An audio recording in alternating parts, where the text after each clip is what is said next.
O'Reilly. You need parts? O'Reilly Auto Parts has parts. Need them fast? We've got fast. No matter what you need, we have thousands of professional parts people doing their part to make sure you have it. Product availability.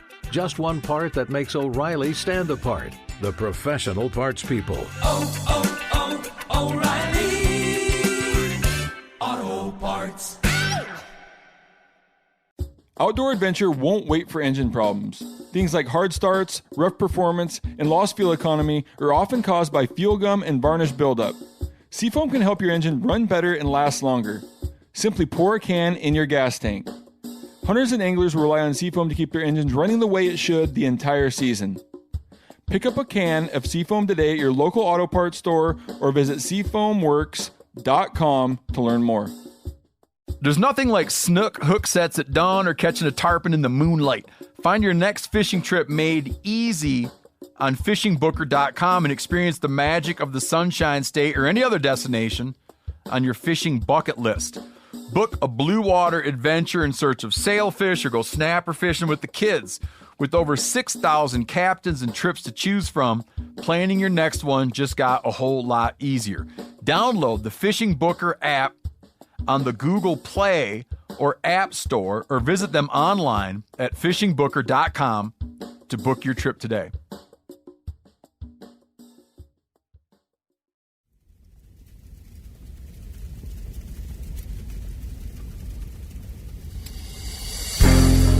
As a guide and hunter, I've spent thousands of days in the field. This show is about translating my hard-won experiences into tips and tactics that'll get you closer to your ultimate goal, success in the field. I'm Remy Warren. This is Cutting the Distance.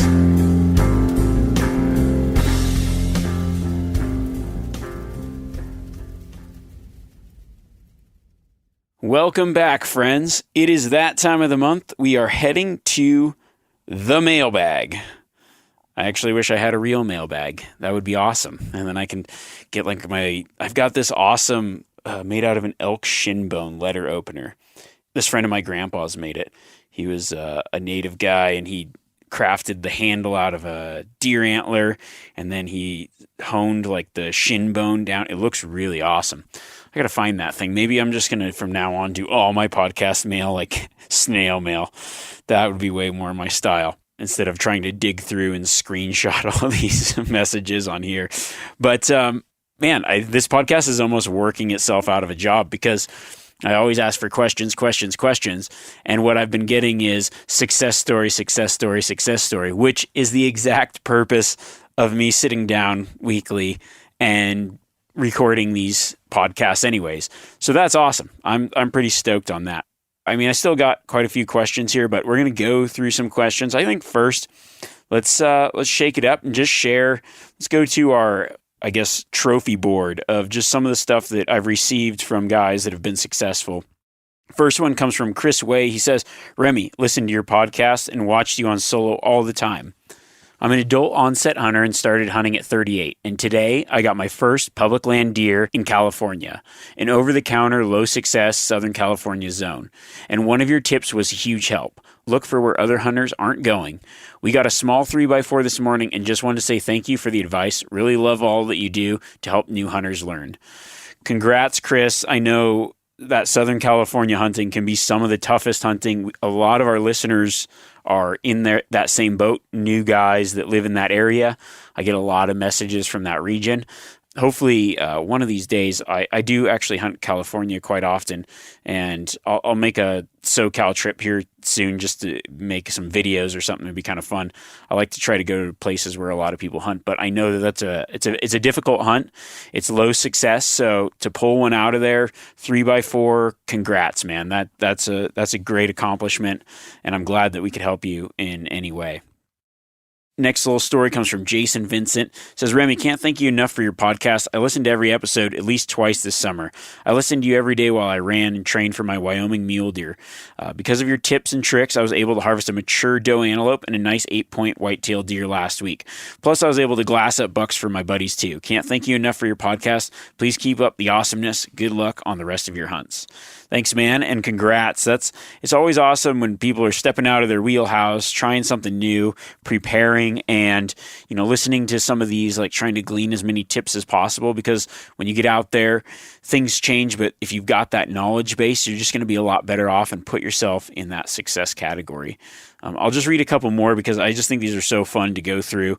I try to read them all, at least personally, obviously not on the podcast. But thank you guys, everybody that sent in something or a picture.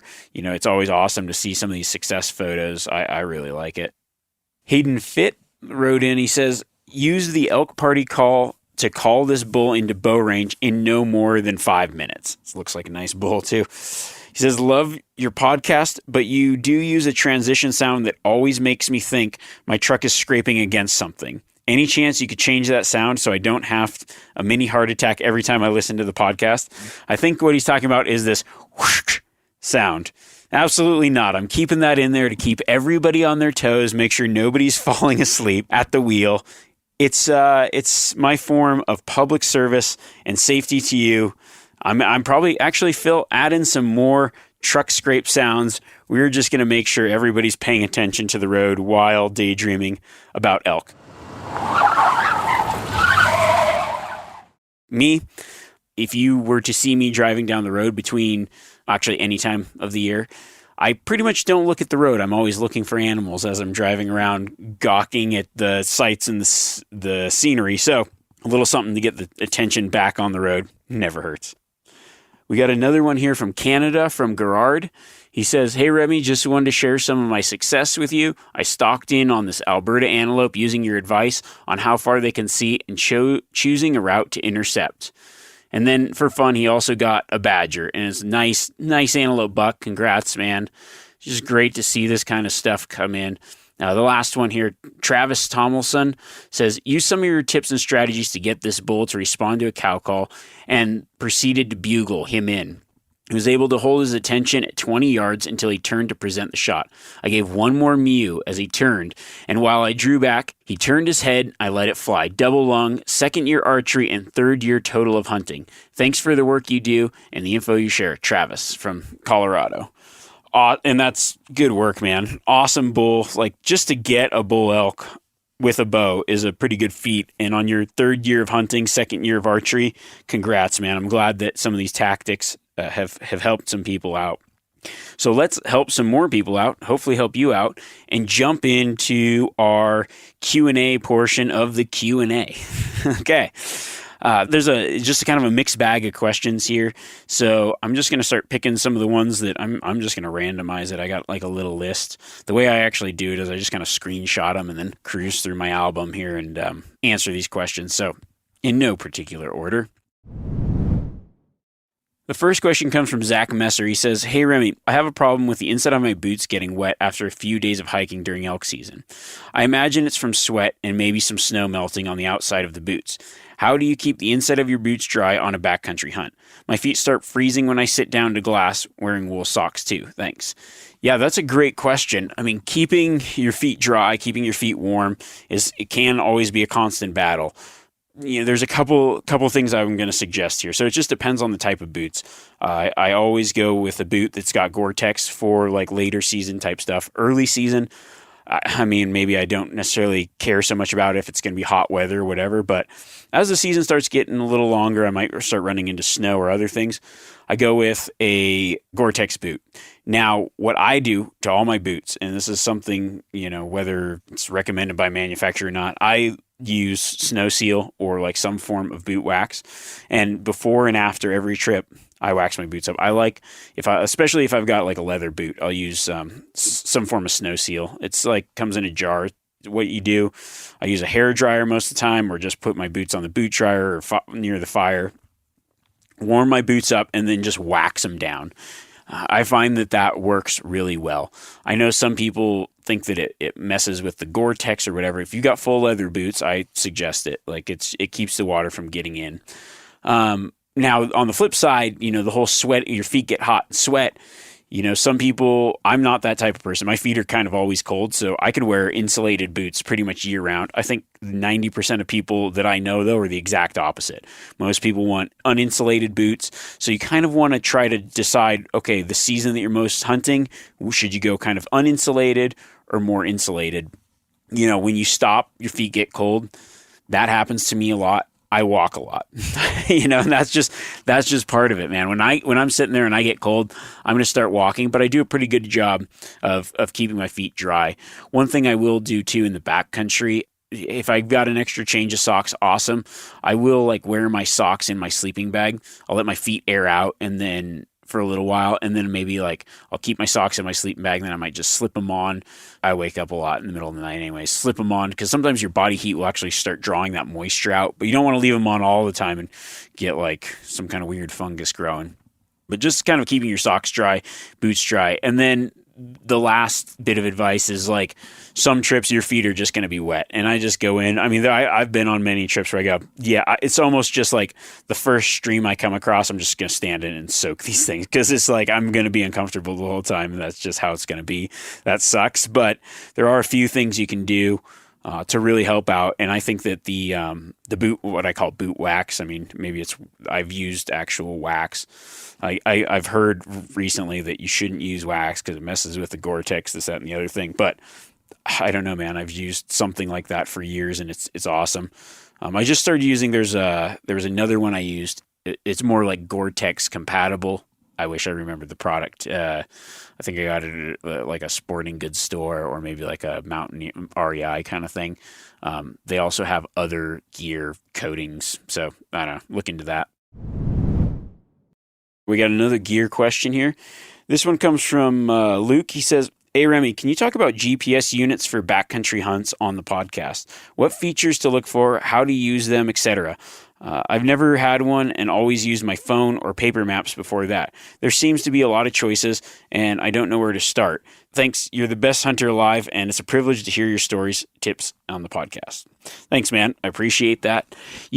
I honestly don't use a GPS very often. I've kind of the same. I've always used paper maps, and really now, my cell phone is my GPS. I use it constantly.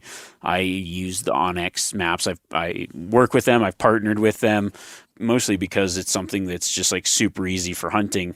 It's really expanded my opportunities, and I know I talk about it a lot on the podcast, but I really do think that it's probably some of the most advantageous technology that we have as hunters right now. It's something that anybody from anywhere can now hunt anywhere, kind of thing.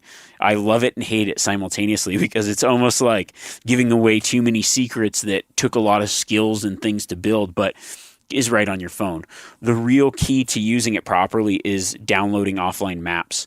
And then, I always carry an extra battery portable charger thing for my phone.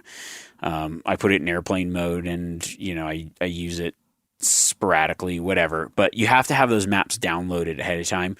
And you really want to download, you got to know, once you know where you're going, you want to download those more detailed maps. So you can kind of get everything from wide range to more detailed areas. You want those detailed areas, switch it into offline mode, and you've got your maps. You can do that with, a lot of different mapping software, and then the GPS in your phone shows you where you're at. So I say I always use my phone, and that is primarily true. However, I recently, in this recent trip that I took to Alaska for caribou, I used a Garmin GPS unit, which was the 66i. Because it has the satellite messenger through their what used to be, or what is inReach. So I could use it as the text messenger to the pilot, to my wife, to whatever. And it's also a handheld GPS unit. After using that, I'm like, dang, there's still an advantage to having a GPS because the battery lasts so long. I could have it on all day. I could use the message thing. I think that was a sweet feature with it. So having something like that where, I've used the Garmin inReach Mini before, which is really small and nice, but it's also kind of cool to have that GPS unit where you can mark things, whatever, and then message back. So if you're looking for a GPS unit, I just tested that one out. I was just I got it sent as here, test this out. I get to test a lot of cool gear, and that was one of them. Another thing that I just tested as far as GPS units is like the Garmin Tactics watch, and I've been using that more than anything. It's got GPS in the watch, a little solar screen, charger, and like maps are already on it, and it also has my dope charts for my rifle. That it's like if I had to decide, I'd probably use that in my phone, but I don't know. There's a lot of options out there. So a great question. I hope that helps. Like I try a bunch of different gear as well, just so when people ask questions about gear, I kind of have even stuff that's not in my, like I don't use a lot, but I was like, okay, I definitely see the benefit to this of not having to use your phone for that, but just having a dedicated device or a backup device. So that kind of messenger, everything in one was pretty slick. Next question comes from Dan Mason. He says, love the podcast. Yours is the one I consistently listen to. It's just great hunting knowledge. Quick question. I've been hunting elk for several years now with a rifle, so calling elk hasn't been a top priority. Looking into archery now and want to learn how to call. Where would you recommend I go to first?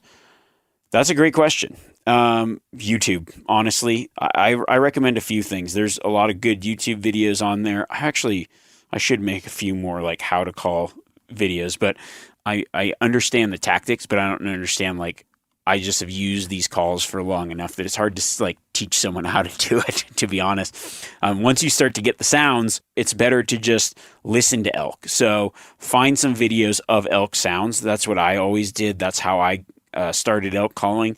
I would just get like sounds of elk and listen to that call and then make that call. Listen, make. Another really good thing that I do is, even still today, maybe I want to know what a call sounds like, because when you're calling through a bugle tube, you're calling whatever, you don't really hear the sound that's coming out of the bell of the bugle tube. So I'll set my phone down, I'll hit record, I'll walk back, I'll do some calls, and then I'll listen to that and go, oh, okay, that sounded good. Because there's sometimes where you're calling and maybe the pressure of your tongue doesn't get that right pitch and it cuts off, but you drop it real fast and you think to yourself, God, that sounded like shit. And then you go back and listen, and you're like, that wasn't bad. That was pretty good. Okay, that's what the elk's going to hear. That was good. And I try to tweak it that way. Like still, I constantly, every time I get a new call, I mess with it. And I like to kind of listen to elk sounds, constantly listening to elk sounds and other things when I'm out there. I'm fortunate that I get to be around elk a lot, so I can hear them and then, match those sounds. But a great way to learn to call is just to get those sounds and then try to make those same calls, mimic those calls. I think that if you do that, that's how you're going to be the best elk caller. I mean, we might as well learn from the masters. There's no better teacher than an elk itself. If you start to sound like that, congratulations, you win. Like I always say, if people are like, it's just a joke with my clients, I'm always like, I'm not the best elk caller in the world, but I am the second best to the elk. So it's just kind of a joke. Like the elk are always going to be better than you, and sometimes they're going to sound worse than you, but listening to those sounds is going to be the best teacher you can get. Here's one from across the pond. It comes from Robbie. He says, Remy, any advice you can offer on the podcast about red and fallow deer behaviors? I hunt both in Ireland, and I'm just curious to hear what you have to say about them. Any tricks or hints? Great podcast. Ireland loves it too. Thanks, man. It's always awesome to hear from people around the world. I love traveling and hunting other places. Last year, got my first chance to hunt in the UK. It was incredible hunting. It was really cool. We chased some muntjac and roe deer, and it was kind of a like off season, it was in the middle of summer, but I did see quite a few red deer, and I just thought, man, I would love, I was hoping to get back over there this year, to be honest. I just think there's some really awesome hunting and some awesome hunting tradition there. But I have had a lot of experience hunting red deer and fallow deer in the South Pacific, primarily Australia and New Zealand. And, I assume that many of the behaviors are the same. Obviously, during the rut, one thing that I think is really cool about fallow deer, I love to call and interact with animals. So anytime you can hunt during the rut, obviously, a lot of the elk tactics that I talk about, I've used those same exact tactics to hunt red deer. It's nearly similar. The way you call, the way you challenge, the way you can use hind calls, the way you can intercept through wallows and find areas where they're at. Also, like a lot of the glassing techniques and other things for elk directly translate to red deer for the most part. So anything I talk about elk-wise, I think you can try those same tactics on red deer and you're going to be successful. Roaring in reds is just, it's a blast. Now, outside of the rut, one behavior that's very easy to key in on that a lot of people might not consider is, the roar is a great time to hunt, but if maybe there's your season or you can't, after the roar is a really good time as well. Because what happens is those stags pull off from the hinds, they go into their, like the same thing bull elk do, they kind of go into this isolated, solitary kind of place. They recuperate, and they're on this feeding pattern. So they're getting up, they're feeding in mornings, feeding in the evenings, and they're very predictable. That can be the best time to find a big stag because he's pulled away from his hinds. The rut's over, maybe some of the hunting pressure is done, and he's just in this feeding cycle. It can be a glassing intensive game, but once you find what that pattern is and where that animal is, they can be very exploitable because they're on this kind of by themselves. You can stalk in close, maybe hitting a food source or a more grassed food source more regularly, and it might be more predictable than other times of the year. As far as fallow deer goes, one thing that I found about fallow deer is they can be very territorial, and that is both what makes them very fun to hunt, but also can be their probably greatest downfall. I think, especially during the rut when they're croaking, they've got their pads. If you're hunting a more forested area, you don't necessarily, you'll see those pads, but essentially what a rut pad is, it's where a fallow stag or buck will kind of carve out his territory, and he'll sit there and he'll croak. That was like my croak through the microphone thing. So he's sitting there croaking, establishing his dominance and everything. Now, in an area where I've been fortunate to hunt that's more open country, I can glass and I can see these pads, and I will see, the same bucks taking over these pads. If you're hunting more forested areas, finding those pads can be a great way to key in on where deer will be during the rut. So if it's not open, but you're in the timber, find that sign like pre-season, because they'll keep going back to these same kind of rut pads. It seems like year after year. And I've found like some pretty good bucks that way. So that's just a couple of things to think about if you're chasing those two animals. Hope that helps. All right, this next question, archery question from Matt Zimmerman. He says, "Hey Remy, I've got a question around applying release techniques for archery hunting. This past spring, I switched to using a back tension technique instead of pulling the release trigger with my finger. Arrow tuning and accuracy improved, but I really struggled to apply it to hunting. I either couldn't get the right back tension due to awkward posture, or it simply took too long to release the arrow. I lost out on many opportunities due to this. Any thoughts on using back tension technique for hunting situations? Does anyone do this? I also want to say thank you for sharing so much great sage advice over the last several years on your shows and podcasts. It's great to watch you give back to the community." Matt from Colorado. That's a great question, Matt. You can look at anybody that hunts or has hunted for a long time with a bow, and you'll see different styles, different ways of shooting. For those of you maybe not familiar with it, so like back tension release, there's different ways to shoot with back tension. So a back tension is essentially you're pulling through, but you are subconsciously letting the bow essentially set itself off. Now, some back tensions are used based on a pull through, where the amount of weight pulling then sends the arrow off. It has to be pulled straight back, so you're getting the same form, everything. You focus the pin on the target, the bow should go off by itself. The best shot is going to be a bow that goes off without you knowing. Now, why would you hunt with that? Why would you need to? Most back tension type shooting is due to some form of target panic. So your finger itself is super sensitive. It's got more nerve endings than really most anywhere. So what happens is you can develop bad shooting form, bad habits, because you're anticipating the shot. What happens when you do that? You jerk or move fast, and then you send the arrow where it's not supposed to go. That can happen to anyone. That has happened to me. It's something that the more you shoot, almost the more likely that is going to be to happen.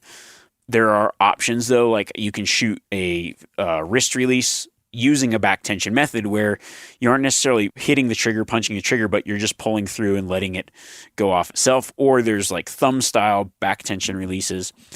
I have pretty much every kind of release ever made. This is just me personally. So I kind of have all these releases. I know a lot of people that almost everybody starts out hunting with a wrist strap release. And I still continue to hunt with a wrist strap release. I think it's the best release for me for hunting, not for everybody. But, I think that the reason I always hunt with that is because, it's more foolproof. I want to be in control, but I'm able to make good shots with it. When I'm in a hunting scenario, I shoot really well with it. I shoot better with it than I do in any of the other releases, and that's just my style.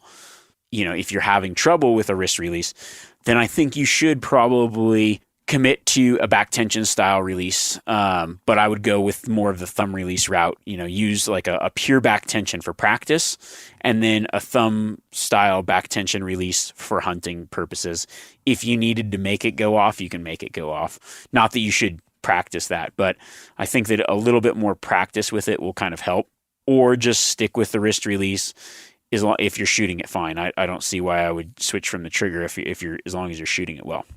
I hope that makes sense, because there is a lot of options. I did see one, anytime like a new release comes out or whatever, I'm kind of like that guy. It's like I just buy it, and it doesn't mean that I'm going to hunt with it. The release that I hunt with and shoot, I've had for probably 15 years. I haven't switched. Like it's part of my wrist. It's like literally part of my wrist is falling apart. I love the thing. It's got like a mule tape paracord kind of thing where I can tuck it back underneath it. So it's always either on my wrist or on my bow. I never have to think about where it is. There's so many benefits to it, and I just like that one. But I do like to try everything, just like I said earlier, try as much stuff as I can just so I know and understand what's out there. And I did see a new one I'm going to try. It's I can't even remember who makes it. I don't want to talk about it until I've tried it, but there's one where it's kind of like more of like a pull through wrist release thing that I just saw come out. So I'm going to try that one, and I'll report back and see if I think that might be a better option for guys that are kind of in this, don't like the whole back tension style shooting for hunting, but also maybe have some aversions to shooting a trigger release. O'Reilly Auto Parts are in the business of keeping your car on the road. O'Reilly Auto Parts offer friendly, helpful service and the parts knowledge you need for all your maintenance and repairs. If you're confused about what part you need, like what wipers are going to be the best, what replacement headlights are going to be the best, go into O'Reilly and talk to the people that work there, because they're great and they're super friendly, and they'll get you squared away where you walk out knowing you got the right thing.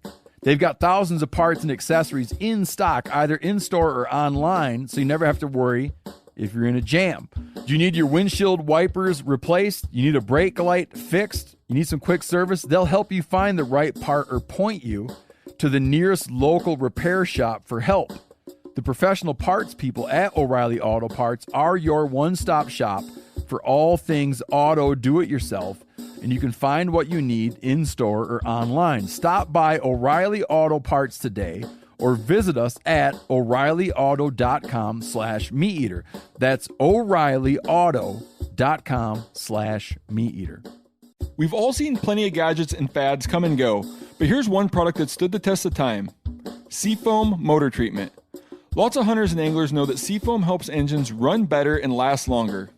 It's really simple. When you pour it in your gas tank, Seafoam cleans harmful fuel deposits that cause engine problems. I'm talking common stuff like hard starts, rough engine performance, or lost fuel economy. Seafoam is an easy way to prevent or overcome these problems. Just pour a can in your gas tank and let it clean your fuel system. You probably know someone who has used a can of Seafoam to get their truck or boat going again. People everywhere rely on Seafoam to keep their trucks, boats, and small engines running the way that they should the entire season. Help your engine run better and last longer. Pick up a can of Seafoam today at your local auto parts store or visit SeafoamWorks.com to learn more. There's nothing like snook hook sets at dawn or catching a tarpon in the moonlight. Find your next fishing trip made easy on FishingBooker.com and experience the magic of the Sunshine State or any other destination on your fishing bucket list. Book a blue water adventure in search of sailfish or go snapper fishing with the kids. With over 6,000 captains and trips to choose from, planning your next one just got a whole lot easier. Download the Fishing Booker app on the Google Play or App Store, or visit them online at FishingBooker.com to book your trip today.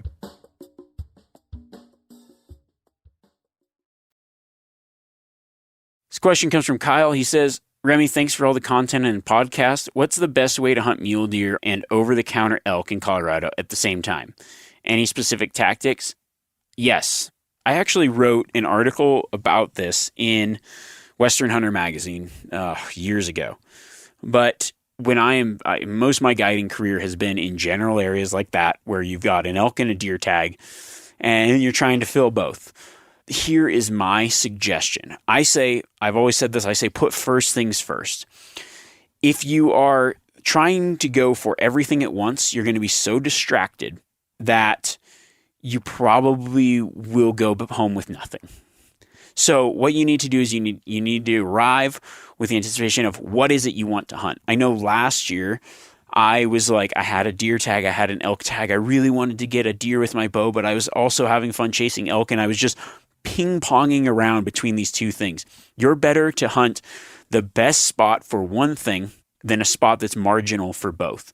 So what I do is I go, okay, if I'm here, you try to say, all right, be honest with yourself. What would you rather go home with? Now you here's where your mind plays things on you like, oh, well, it might be easier to get a deer. I want to go home with meat, but I really want an elk. So pick one and go to the best spot for that. Hunt that, focus on that. If you happen to see something else that's an incidental bonus, sure as heck take it. Cool, we got something. But you're better off picking the best areas for one thing and focusing on that, because then you can fill that tag and use your time more wisely to then go chase something else. I think you kind of spin yourself in circles trying to find a way to hunt both at the same time. You're better off just saying, this is what I'm going to hunt. Focus on looking for that in that type of habitat. Odds are you might run into the other animal as well. That's great. That's an incidental bonus, but focus on one thing at a time, and you'll be a lot more successful at filling both tags than you will the single tag by trying to focus at two things at once. Next question comes from Tyler. He says, hey, Remy, quick question for a rifle hunter. I recently had my best and worst day of elk hunting, missing not one, but 2 bull elk on the same day. Both should have been slam dunk. What tips or resources have you to offer to improve composure or shot control in a freehand shooting situation? Great podcast, by the way. Also, as a side note, Tyler did end up getting an elk. So congratulations on the bull. Okay, that's a great question because I've seen it happen many times. There's a lot of times where shots are rushed, things need to go fast, and when you're worked up, you kind of lose that composure, lose that slow and steady getting things done right. Then you start to make a bad shot. Here's what I suggest, and it just comes from repetition out of the field. I've talked about it before in a previous podcast about kind of getting steady, rifle control, really understanding how to shoot, how to get steady, and practice. When a bull elk's in front of you, you don't want that to be the time to figure out how am I going to make a good steady shot. You just want that to be so automatic that you can throw the gun up and you don't even have to think about it. You focus on the shot and you execute a perfect shot. And I really think that comes from repetition, repetition, repetition. I've said this before. I think one of the best ways to calm yourself and to build that repetition is through essentially just what I call like steadying and dry fire practice. So you're going to make sure that your gun is 100% completely unloaded. Nobody should have any ammo near anything at any time during this. And while doing this, the gun should be pointed in a safe direction. All the basic safety stuff, 100% adhered to. There is nothing that will harm your rifle while dry firing. I still do it to this day. It is, dry fire practice with a gun where you can essentially, wherever you are, take thousands of shots for free. And I do it, and I practice in every shooting position possible, from offhand to against a tree, to sitting, to kneeling, to figuring out how to quickly put the gun up, get my elbows on something, steady that rifle, and squeeze nice, easy, squeezy trigger control. Click. Lift the bolt, close the bolt, again. So when it's crunch time, it is so automatic. Yes, it's going to be exciting, but that pulling the trigger on a specific spot is just already part of what you do, what your muscle memory has done. Another thing I do a lot when I am out practicing, I'm practicing range positions and, I don't know what kind of shots these, says both should have been slam dunk. Freehand shooting. I don't know if freehand shooting means just like without a rest or a bench, or if it means like offhand shooting. I regularly practice shooting offhand. And people might be like, oh, you should never shoot offhand. You can always get a rest. Whatever. yes, I want to be the guy that I can shoot, I put out water bottles, and you should be able to shoot a water bottle at 200 yards offhand every time. And you think like, oh, that's crazy, whatever. No, it's because it's something that you practice. I will practice those kind of same shots, dry firing, picking something in the distance. I'll do so many dry fire shots saying, okay, was that on it? Was it not?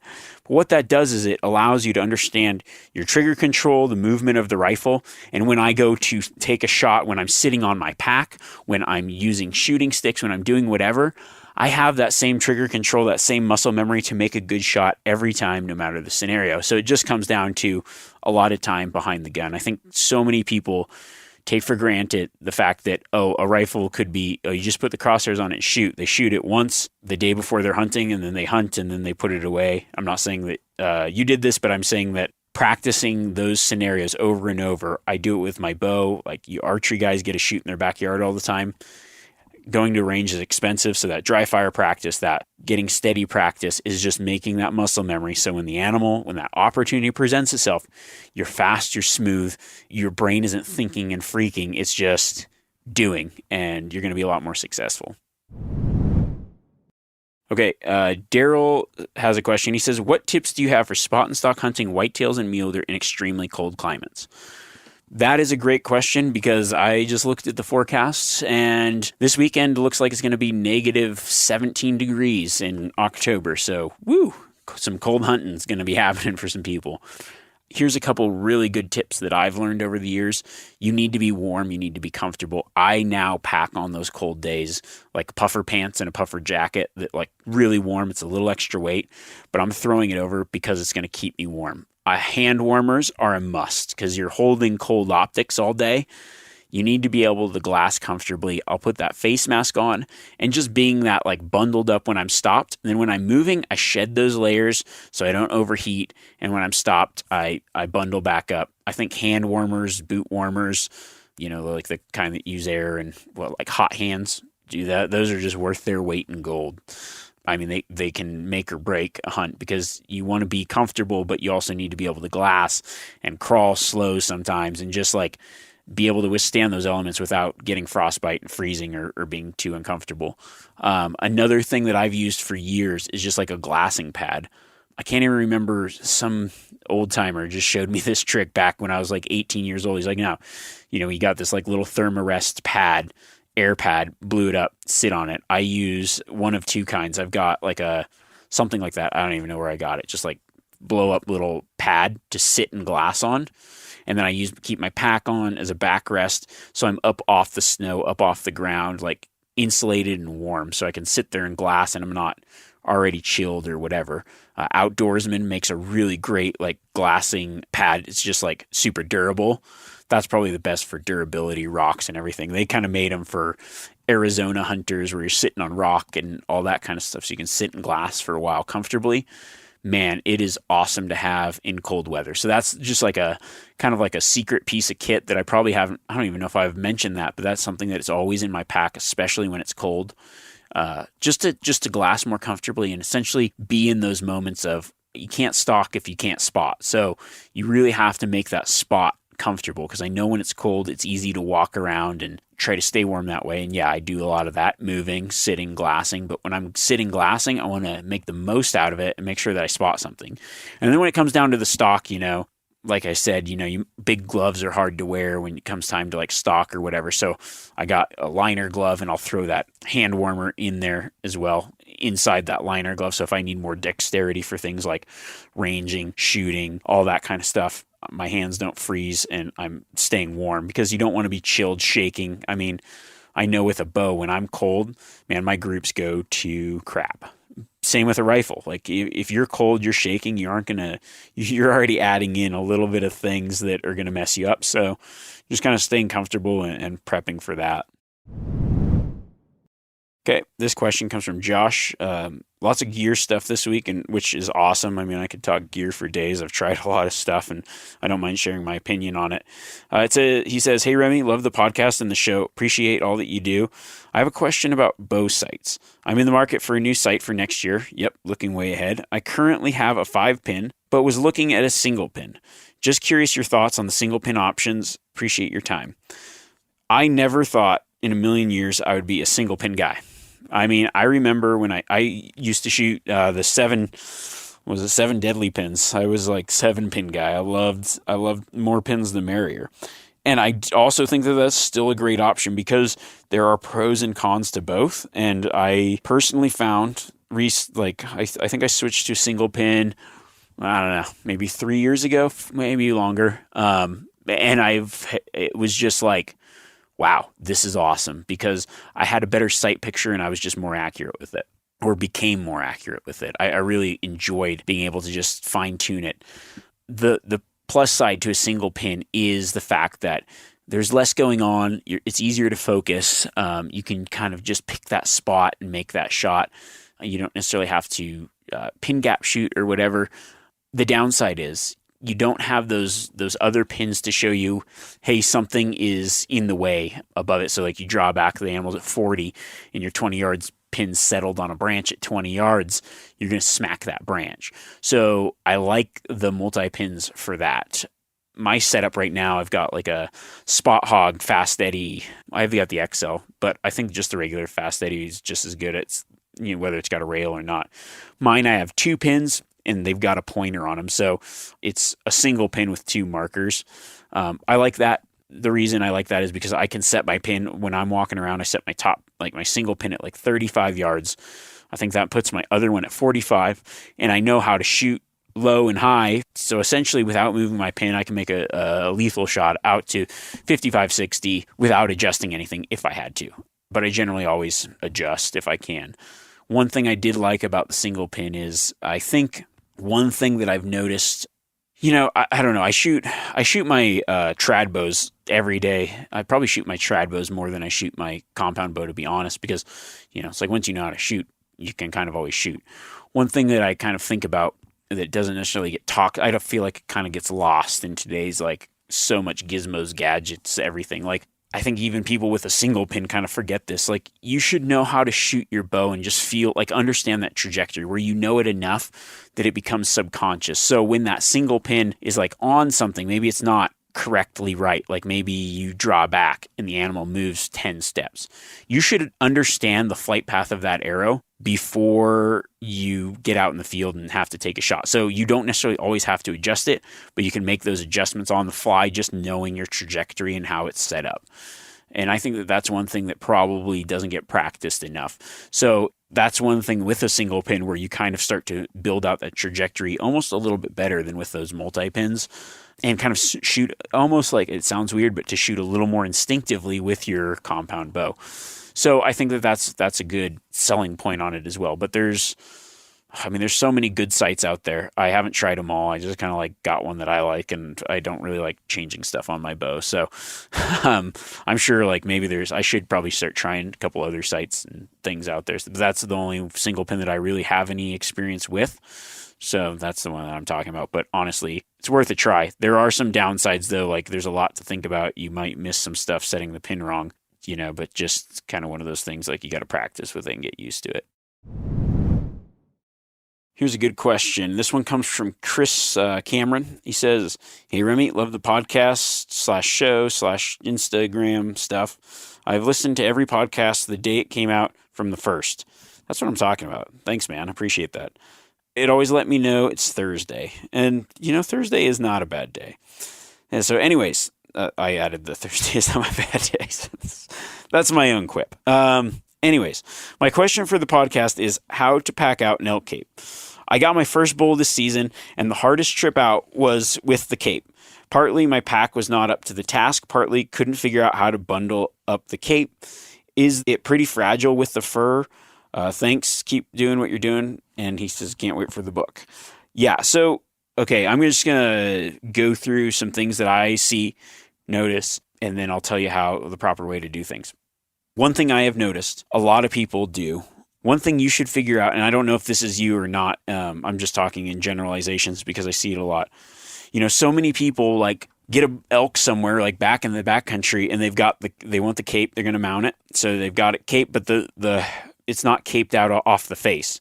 So they've got like the whole jaw, skull, elk, everything, and they're trying to pack it out. It's very awkward. It doesn't really work that well. you can make it work. And here's how you make that scenario work. If maybe you aren't going too far or you don't know how to cape something out, the way you would wrap it up is, let's say we're just putting the head away from us.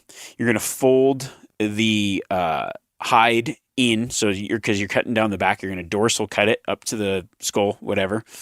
You're going to fold the hide in, and now you're just going to start rolling it up. And then what I do is I bring the cape up to the antlers, then I run it through the front tines, and then kind of create this where instead of strapping it or lashing it to my pack, I find it where I put it over my shoulders with that sitting on the top of the pack.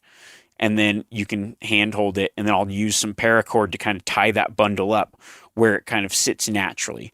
That's probably the easiest way to take care of the cape and the skull if they're attached. Another way would be to drop the cape down into your backpack with the antlers going down. You'll see a lot of pictures of me with the antlers up. It can be dangerous in some places. If I'm in an area where I know it's not going to make a difference, you might catch branches, or if I'm in the open and whatever, it's easier that way. But find a stick, because a stick will kind of pull the antlers away from the pack.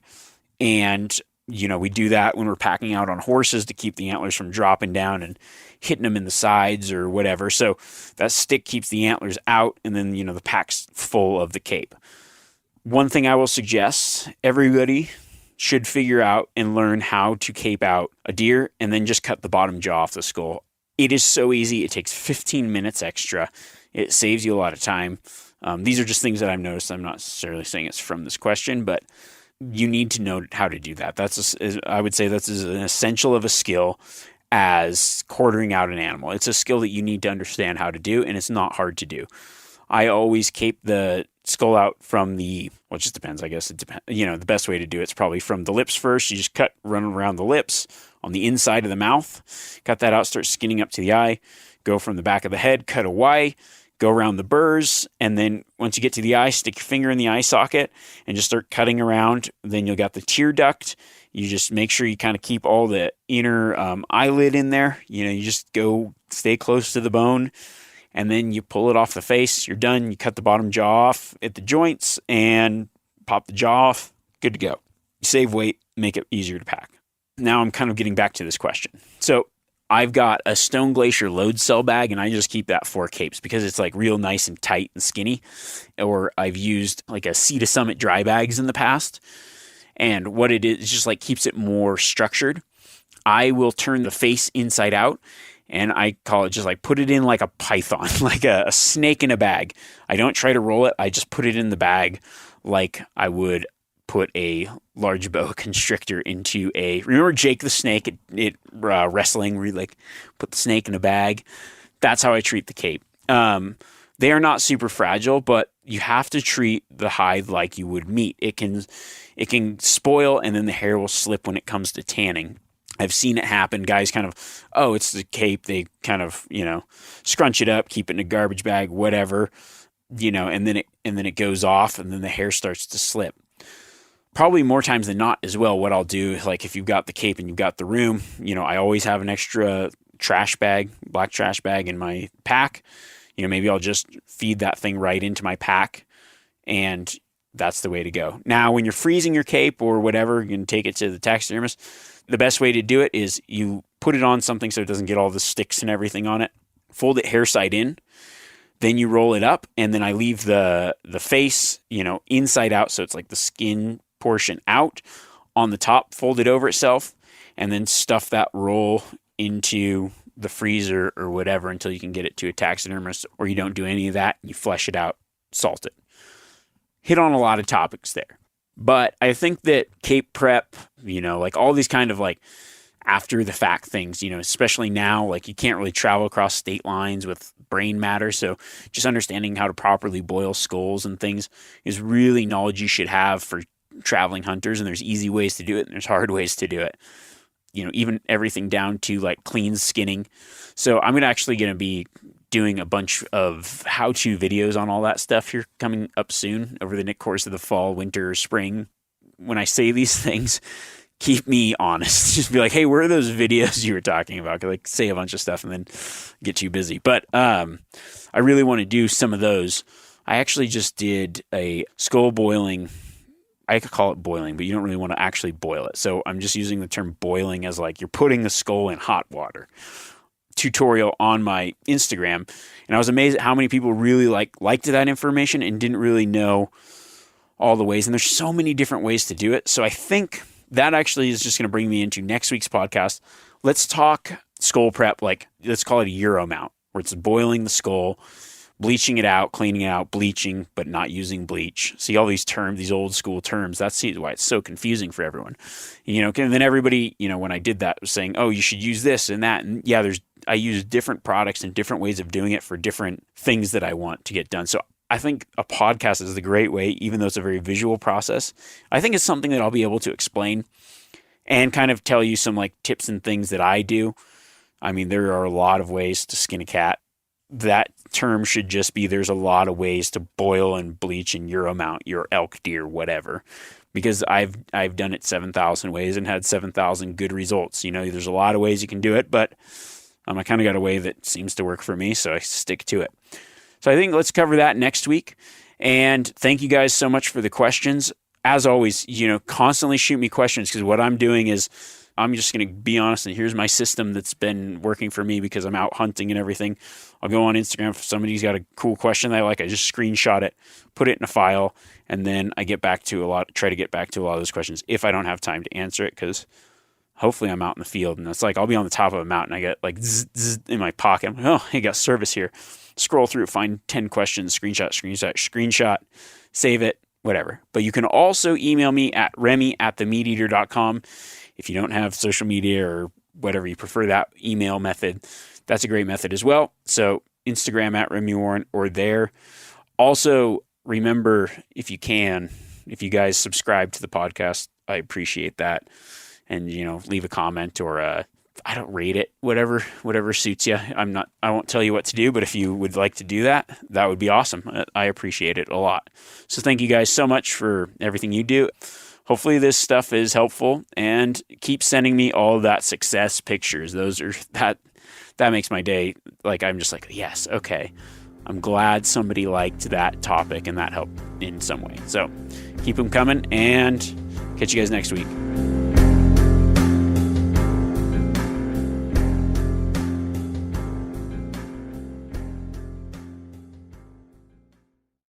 Outdoor adventure won't wait for engine problems. Things like hard starts, rough performance, and lost fuel economy are often caused by fuel gum and varnish buildup. Seafoam can help your engine run better and last longer. Simply pour a can in your gas tank. Hunters and anglers rely on Seafoam to keep their engines running the way it should the entire season. Pick up a can of Seafoam today at your local auto parts store or visit seafoamworks.com to learn more. You ever get that feeling the walls closing in, the concrete jungle suffocating you? You crave some wide open spaces, the chance to connect with nature, maybe in a spot all your own. Well, head over to land.com. They've got ranches, forests, mountains, streams, you name it. Search by acreage. You can search by location. You can search by the kind of hunting and fishing you're dreaming of. Land.com. It is where the adventure begins.